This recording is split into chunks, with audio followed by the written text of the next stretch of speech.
Okay, so this is just a quick video to illustrate a temperature issue that I noticed with my EX520. So all the meters have been stabilizing for about an hour now. They should all be within the same temperature environment. So what I'm going to do is turn all of the meters on.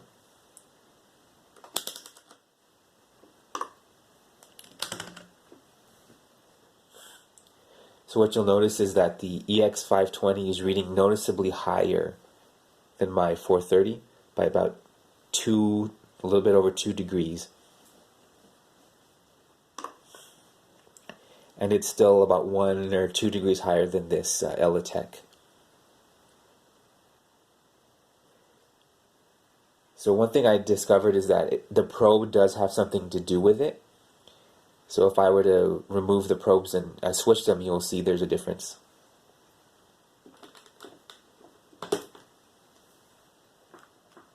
Remember, this was about 75.4 here.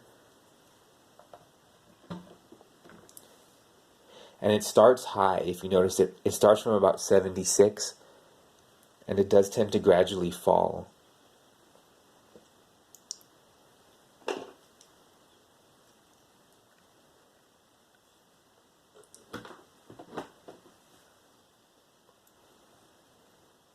The weird thing is that the probe didn't make as big of a difference on the 430A. It's still falling over here, notice? And I also discovered that removing and reinserting the probe had much more of a difference than I thought. It made more of a difference than I thought. If I press firmer, it seemed to read lower.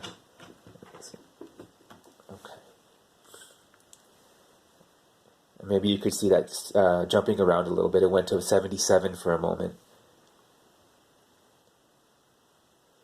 So it's falling here now. 40. And just for a reference, I'll use this surface temperature.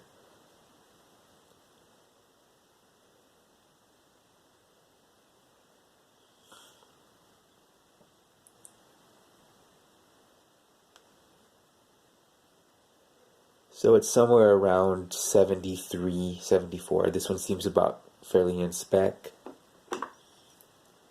74.6 here. Don't know if you can see that. And notice with this curly probe, which belonged to this meter, the temperature has gone quite a bit down from the 77 or other 75 that it read before. If I switch the probes, you'll see that it will instantly go back up.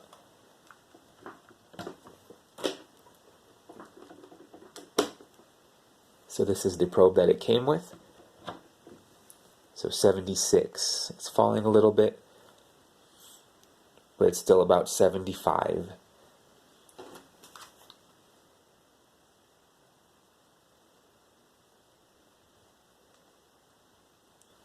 Which is still a bit high.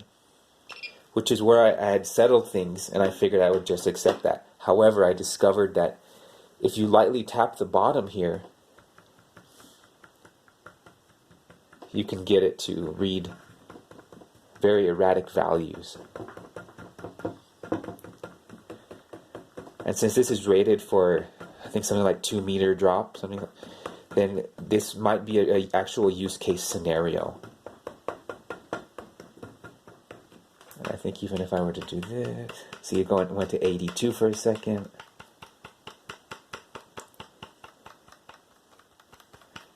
So I thought that was very unreliable. And if you remove and reinsert, you can even get it to go into the 1 or 200s momentarily. It may not do it now.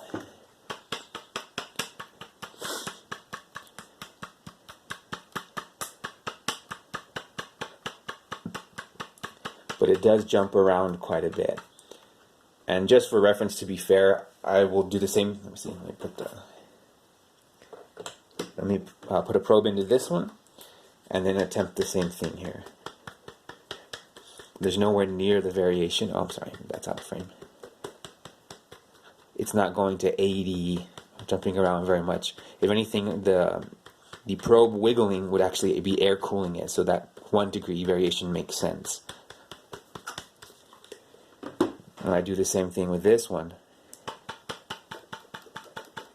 We get massive variation, both high and low, which is strange.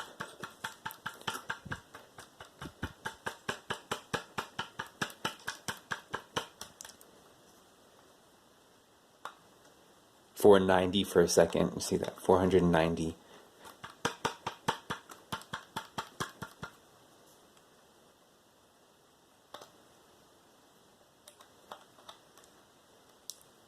Okay.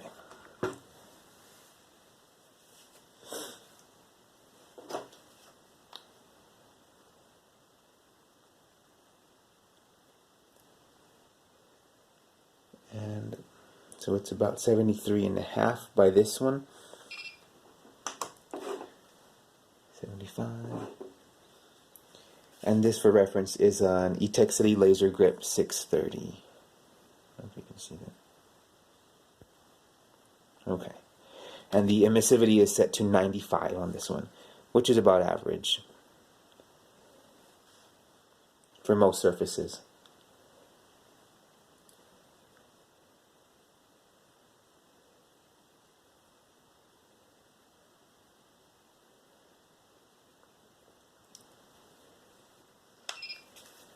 And again, just to show the probe difference, 74.7. I will remove this. It's reading 75 now. So it seems like a problem with the connection jacks, or even something that might seem loose inside the bottom of the meter. About 75, 74.9. Okay. So at first what worried me was that it was about 2 to 4 degrees high on average. Then one day I did discover it would run a little bit low, which surprised and confused me. And then, but the real sort of straw that broke the camel's back was this unreliable reading when you go and give it a tap like this. 79, 80. And it varies up and down. Let's see. Okay, 542. Okay. Okay. Okay.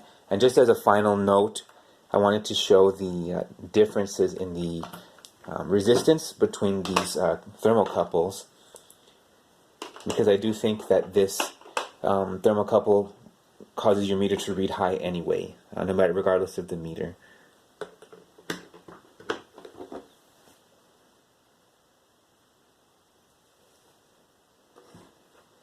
So about 73.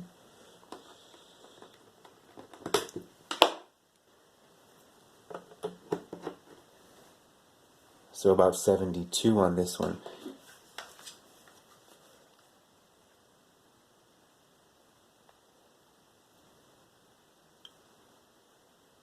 Okay.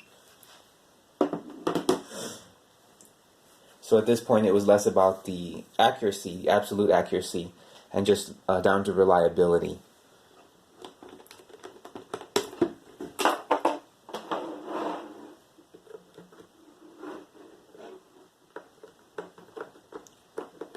Okay, I can put this in. Okay.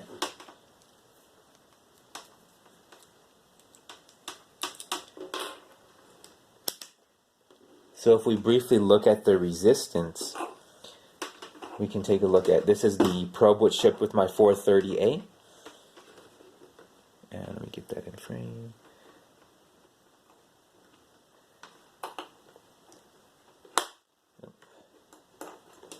Sorry, I'm out of frame here.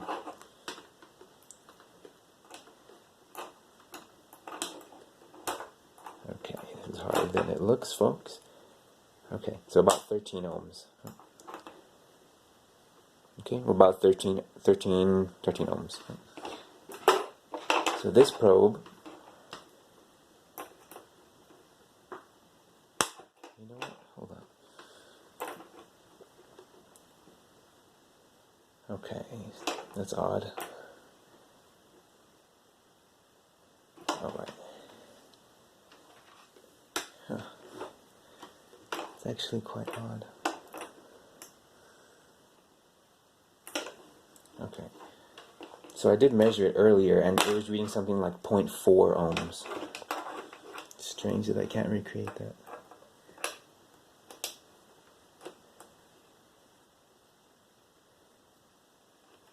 It's really odd.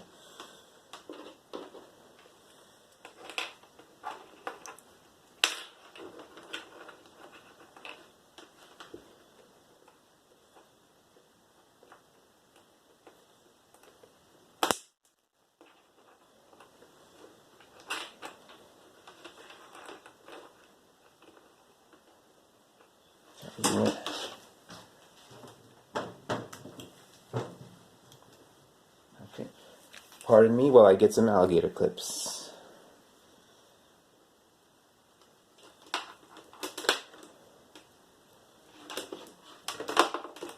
Okay.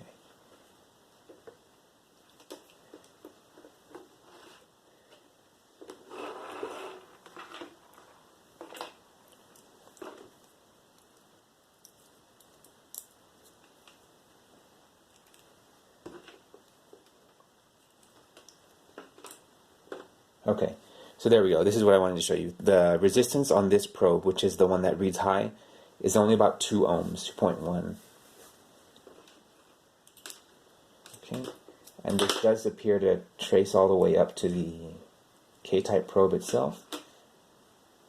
No, just messing around here. Okay, see, okay, so very low resistance, less than 10 ohms. I'm not sure if that's a defect or it explains the temperature reading high, but it's just something that I observed. So if we look at this probe, we can see, right, so now it's about 15 ohms. Probably some is due to the alligator clips. No? Okay. Doesn't want to cooperate. Okay. So we see about that 13, 14-ish ohms.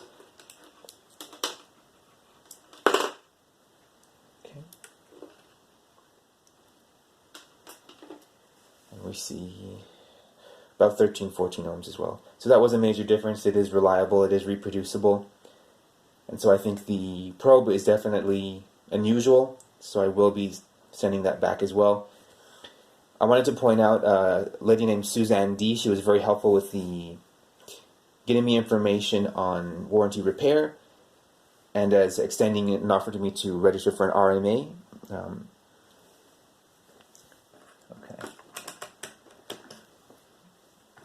I will be sending this meter in for a in-warranty repair. Hopefully it comes back much more reliable.